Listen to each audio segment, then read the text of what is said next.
Bom dia, amados, que a graça, a paz, o amor do Pai, comunhão do Espírito Santo, como tem dito todos os dias, seja permanente na tua vida, na tua casa, na tua família. Nós vamos ver hoje o livro de Atos Apóstolos, capítulo 11, a partir do versículo 22, 21, 22. Aliás, a partir do versículo 20.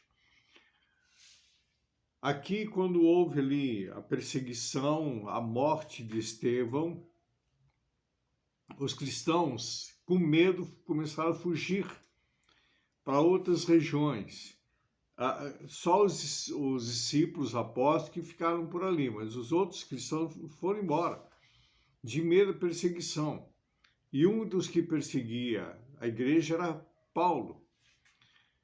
E com carta ali dos sacerdotes para ir buscar aqueles que eram cristãos, ou seja, do caminho, né? Não é nem considerar cristãos, para que fossem apedrejados, mortos, açoitados, presos.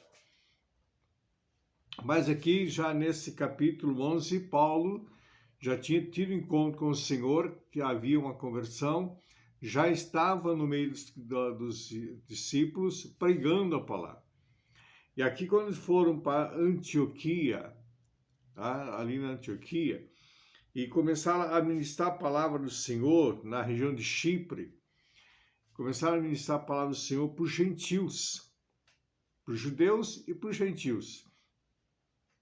Um grande número de pessoas aderiram à palavra, se uniram a esses homens que levavam a palavra do Senhor, considerados os do caminho. Por que os do caminho? Porque eles falavam sobre Jesus. E Jesus afirmou, eu sou o caminho. Então eles falavam exatamente que Jesus era o caminho. Anunciavam a Jesus, o caminho, o único caminho. Como tenho falado, querido, em todas as minhas lives, todas as ministrações, vocês que estão me acompanhando sabem disso. Eu falo exatamente de Cristo, do caminho, que é Jesus. E hoje, por sinal, estou usando aqui uma Bíblia da tradução aqui, é uma tradução ecumênica, ao tamanho da Bíblia, que eu ganhei de um amigo que é bispo da igreja de Roma, tá certo? Ele era sacerdote aqui, foi ordenado bispo, agora está em São João da Boa Vista, o Cabral. Ele não sai de casa, tomando café comigo, não é porque é católico que são meus inimigos, não, ao contrário, querido. Nós só temos um inimigo em comum, que é Satanás e seus demônios. Só que as pessoas se confundem muitas e muitas vezes. Então, o Cabral sempre nos acompanhou, ele estava aqui, eu gostava muito de estar aqui com a minha esposa, conversando, tomando café com a gente. Então, ele me deu de presente essa Bíblia. Faz muitos anos, né? Eu quase não pego ela, porque ela é bastante grossa, bastante grande. E aqui eu quero ler com vocês o texto e a gente vai comentar um pouco esse texto. Vamos partir do versículo 20. No entanto, alguns deles, originários de Chipre e Cirene, depois de chegarem em Antioquia, dirigiram também aos gregos a boa nova de Jesus, Senhor. O Senhor os assistia de tal modo que foi grande o número dos que voltaram para o Senhor, abraçando a fé, do número que se voltaram porque já tinha tido com o Senhor. Já tinha estado no caminho. Percebe? Pessoas que voltaram. Por que voltaram? Porque já tinham tido um conhecimento da palavra. Já tinham tido um conhecimento do Evangelho. Então, é isso que nós temos que ver na Bíblia, querido. Nós não podemos perder essa noção. E dirigiram também aos gregos a boa nova de Jesus Cristo, e o Senhor os assistia de tal modo que o grande número que voltaram para o Senhor abraçando a fé. O rumor desse acontecimento chegou aos ouvidos da igreja que estava em Jerusalém e delegaram a Barnabé para Antioquia. Quando ele viu lá mesmo a graça de Deus em ação, encheu-se de alegria e insistia com todo para que permanecesse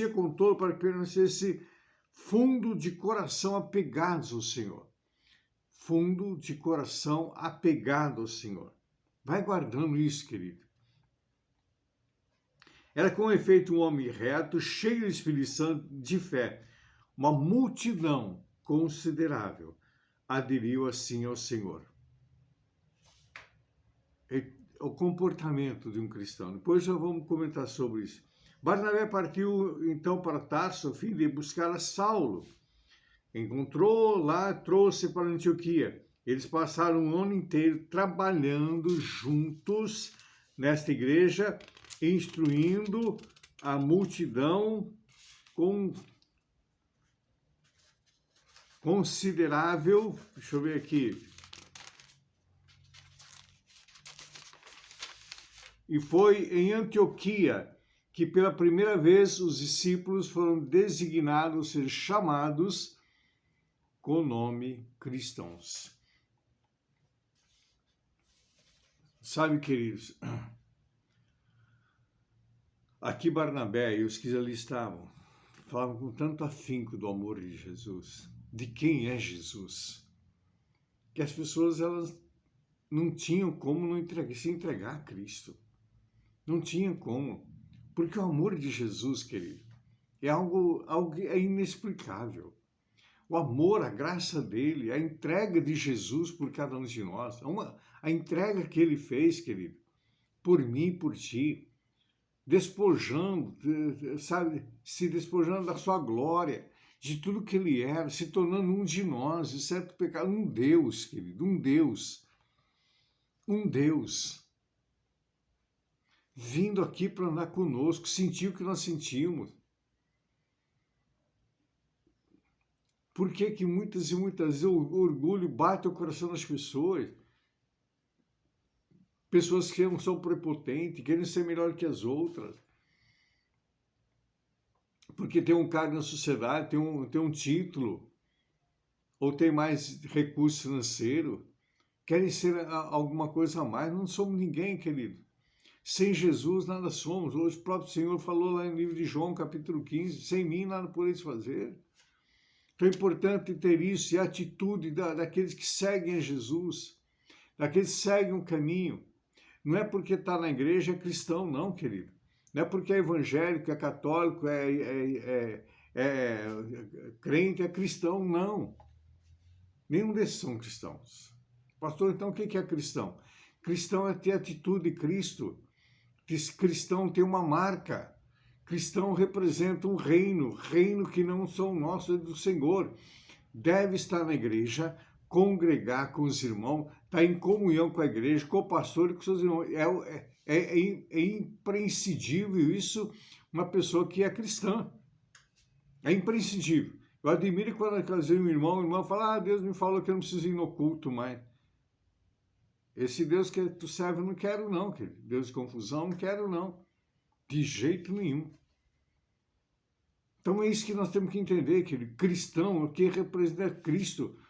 Seja chovendo, esteja tempestade, esteja o que for, eu represento, a minha atitude é Cristo. O meu comportamento, onde quer que eu for, é Cristo. Para a honra e glória do Senhor.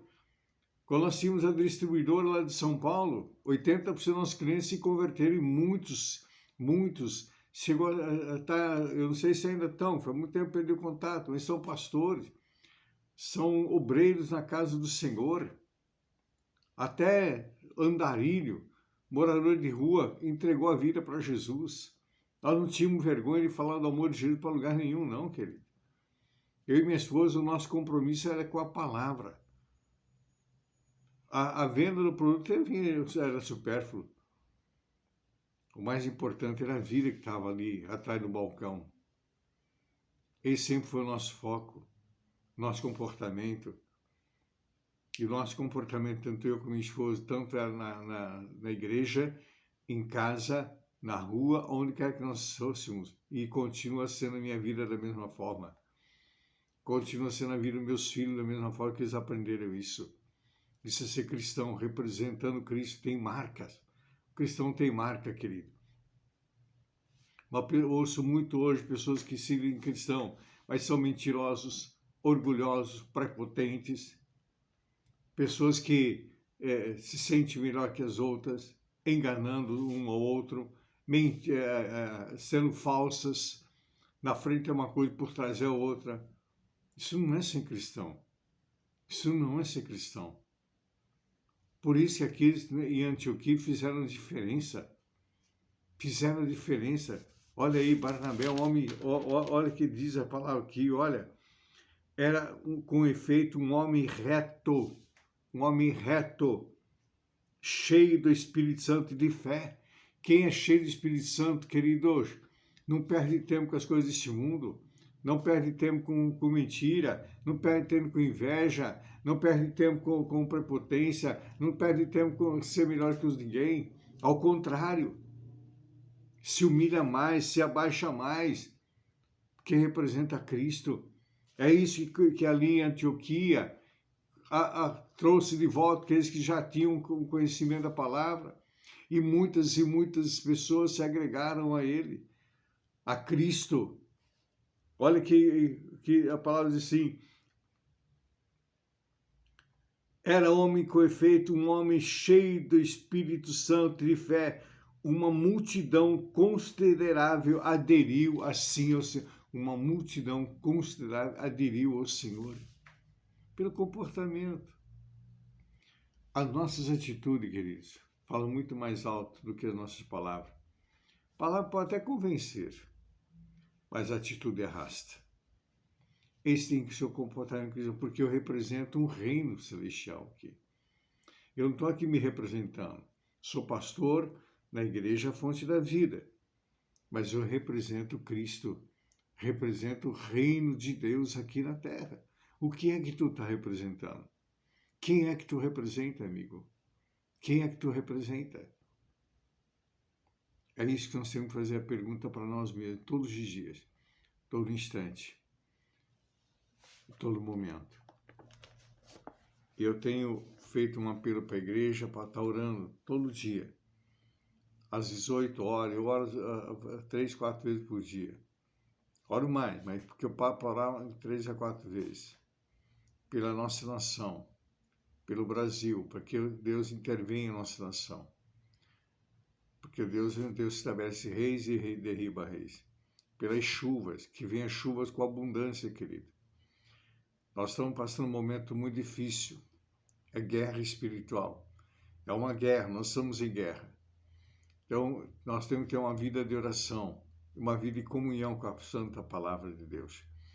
Então, eu quero desafiar a ti, meu amigo, minha amiga, meu irmão, minha irmã, a se colocar na presença do Senhor. Clamar ao Senhor. Porque lá no livro de 2 Crônicas 7,14 diz: se o meu povo, que se chama pelo meu nome, se humilhar, me buscar e clamar a mim, eu virei e sararei essa terra. O Brasil está precisando de cura, querido. O Brasil está precisando de cura. Precisamos unir num só propósito, em oração. Que o Senhor te abençoe e te guarde. Que o Senhor levante seu rosto sobre ti, tenha misericórdia de ti, sobre ti, estamos teu rosto e te dê a paz. Hoje, sábado santo do Senhor. Procure esse dia, se consagre ao Senhor.